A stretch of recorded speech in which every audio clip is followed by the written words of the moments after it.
certain about what this is going to mean is those in agriculture and farming, like here, corn and soybean farmers and pork producers, where does this trade war end? I don't know where it ends. I hope it ends soon. What is your message to the Trump administration? Just stay out of it. I mean, if they would just leave it alone and let the free market do its job, everything would be okay. This is going to be so far-reaching, not just because of the Trump administration's tariffs of goods imported into the United States, but it's about the question marks in the days ahead about the retaliatory tariffs that the likes of China, Canada, potentially Mexico, and Europe are going to place on U.S. goods that are either produced, like corn and soybeans, or manufactured and sent overseas.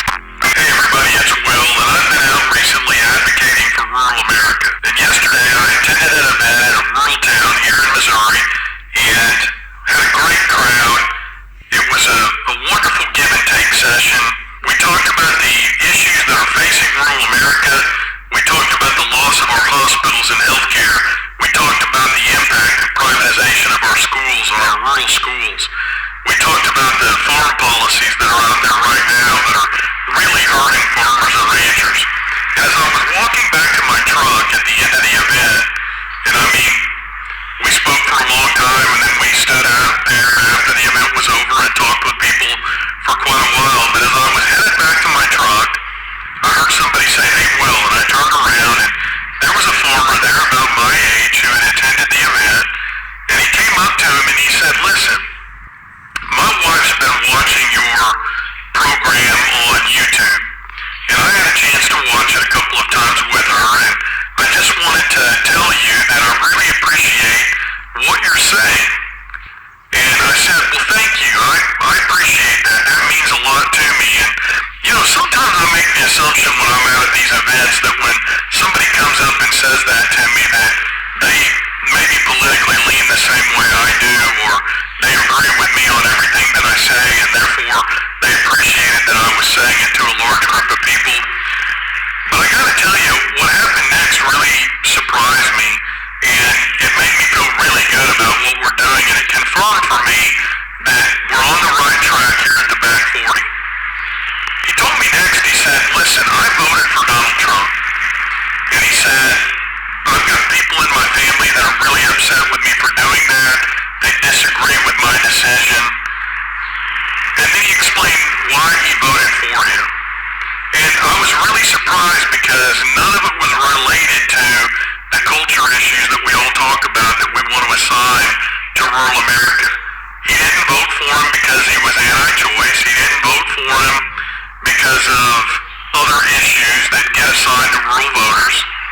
He said, "I voted for Donald Trump because I was taught by my father and my mother, and I grew up in the 80s and 90s with the feeling that, and I saw it in policy, that the Republican Party best represented farmers and ranchers in this country."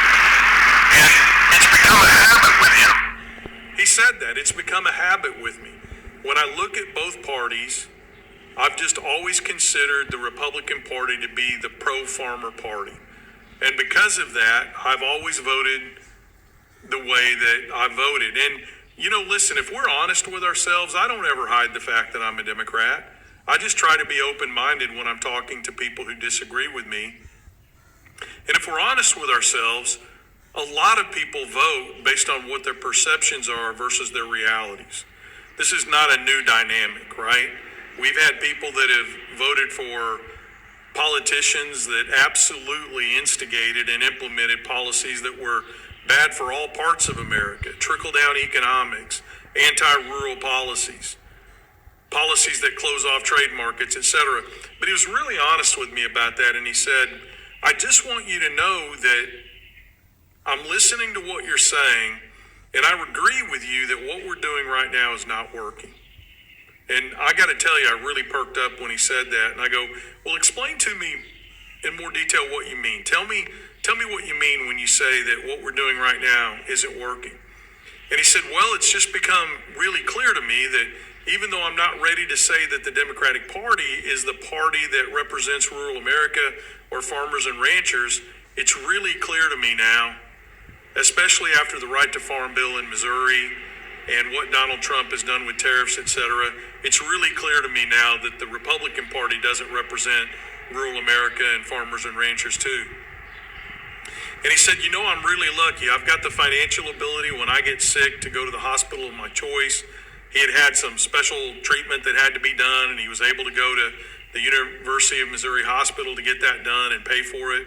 And he said, but listening to these presentations that you give, I had no idea that 700 hospitals in rural America were about to close. I had no idea that 64 hospitals in rural Missouri were about to close. And guys, that represents half of our rural hospitals here in Missouri.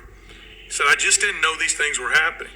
And he said, and now I'm watching row crop farmers in my area suffer. He's a beef guy, he's a cattle farmer. He said, I'm watching the row crop farmers in my area suffer because of these tariffs. And he made a point of saying, and I appreciated this because we've been talking about it a lot lately. He said, row crop farmers here where I live, they're planting their crops now this year based on how much insurance they think they can get for a crop. A lot of people have switched over to corn because they think their crop insurance is going to bring them more money in the end because of corn.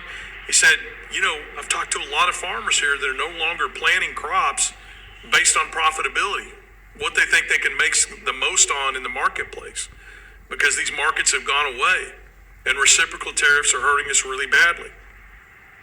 And then he said something, it hit me right in the gut because I'm a grandpa too. He said, I'm 20, 30 years away from my time on this earth being gone.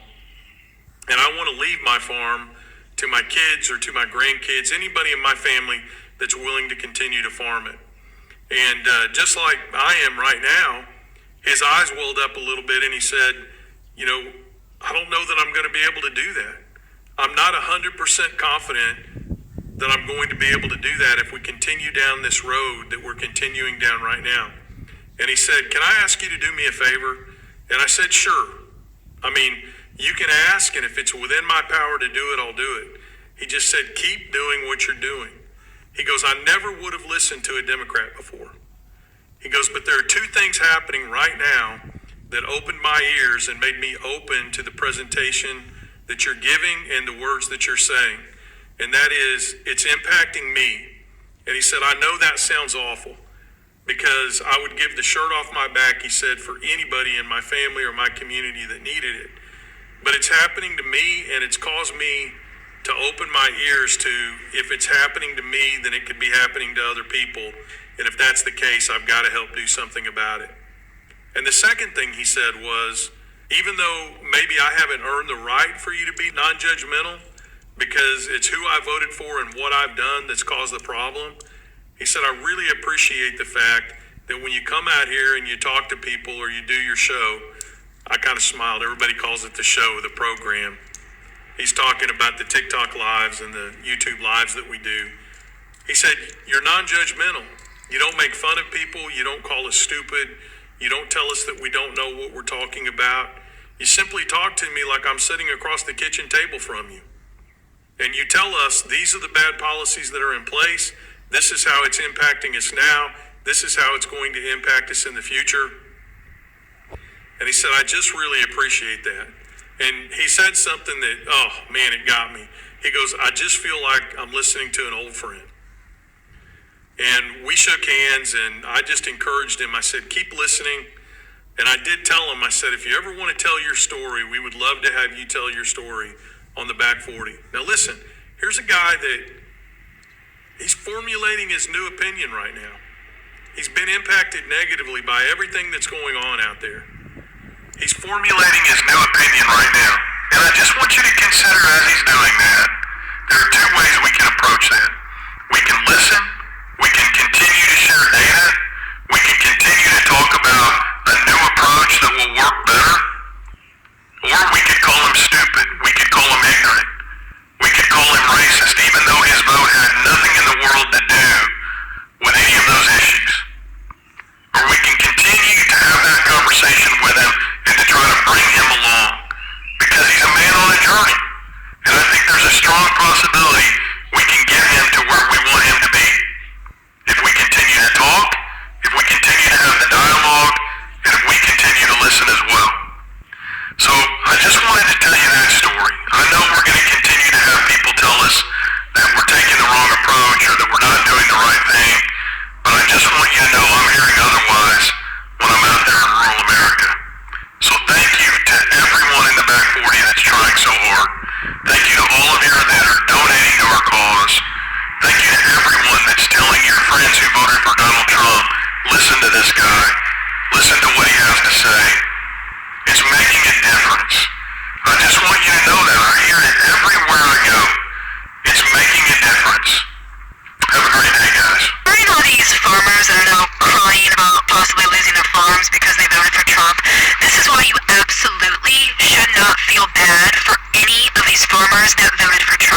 feel sorry for them, go support them, do whatever you need to do. But the ones that voted for Trump, do not feel sorry for them, and let me tell you why. I am a builder, and I've been building shit in Oklahoma City going on like 20 years now, and farmers are not stupid. If you have the ability to manage a farm and understand the weather, the climate, your machinery, the chemistry that goes into your crops, you are not a stupid person. You're just not.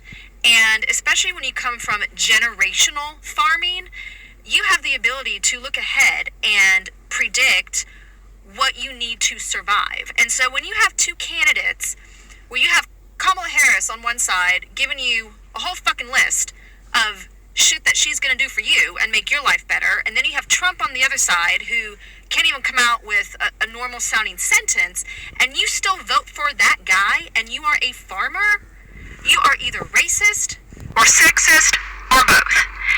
And they're only crying now because now they are being treated exactly how they voted for other people to be treated.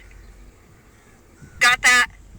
They are being treated how they voted for other minorities, people of color, everybody else, poor people, sick people.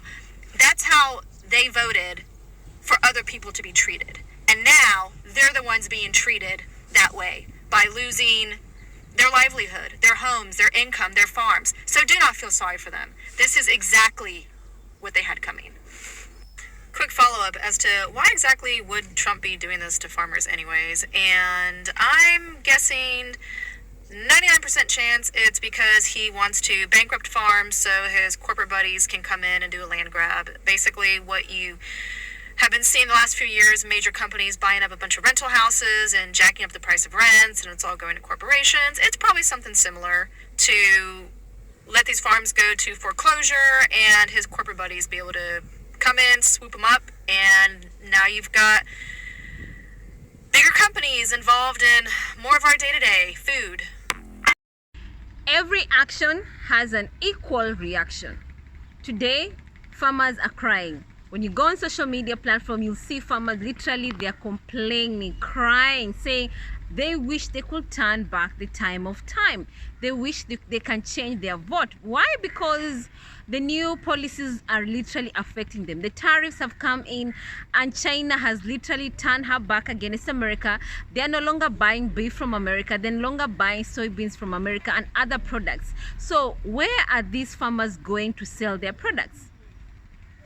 That is the question. That is the biggest headache most farmers are having right now. And then these tariffs right now, which are already being implemented, they are literally affecting so many farmers. And as a result, when you go to the supermarket, you realize prices have increases, either 2 times, 10 times, as a result of these tariffs. So who pays for the tariffs?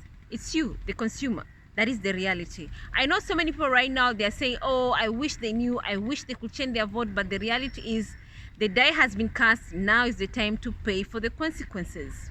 So what are you going to do now? Simple. You have to learn from this experience. It's painful? Yes.